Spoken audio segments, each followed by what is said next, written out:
October 31st, Bob emailed to me this contract. That's the first time I ever saw. Fine, just he emailed you a contract that said, if you will sign this spousal release form, I will give you $18,500. I'd like to see it.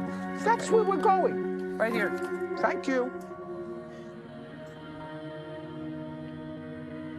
Prior to that, I never said any figures, okay?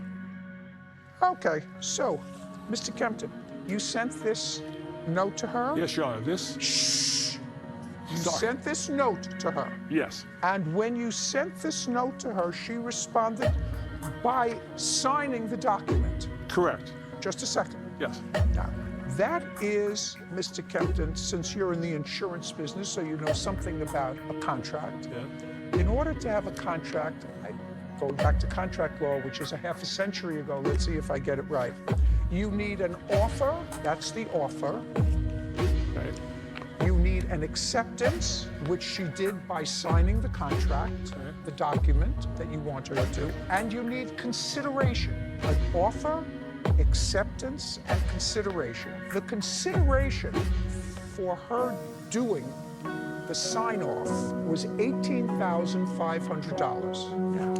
If you didn't say $18,500 here, she wouldn't have a leg to stand on because she Correct. threw away trash. Now, what you're going to tell me, and you gave her $12,500. Yes. And that's where we are. You want the rest. But you have a valid contract, offer, acceptance, and consideration. Yes.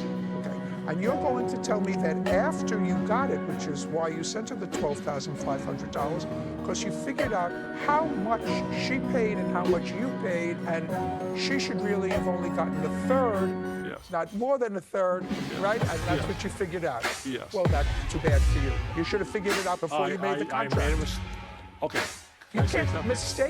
mistake once the contract is fully executed, and it was fully executed. Offer, acceptance, she signed off the document, and the consideration was fixed by contract of $18,500. I want to tell you something. I don't like to do this because I think she just should have said, sure, I'll sign it. I have no skin in the game in that policy anymore.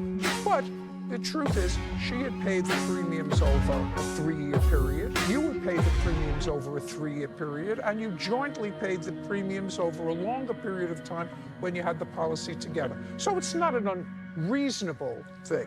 Now, if you want to disagree with anything that I just said, you have 30 seconds. Your Honor, only to add to the fact that the $18,000 email you have in front of you there, that was based on a verbal conversation we had before she would sign this document, okay? And so I assumed that we had paid the premiums about half the time. But I was wrong. I made a mistake. Okay, it's going to bite me, I know.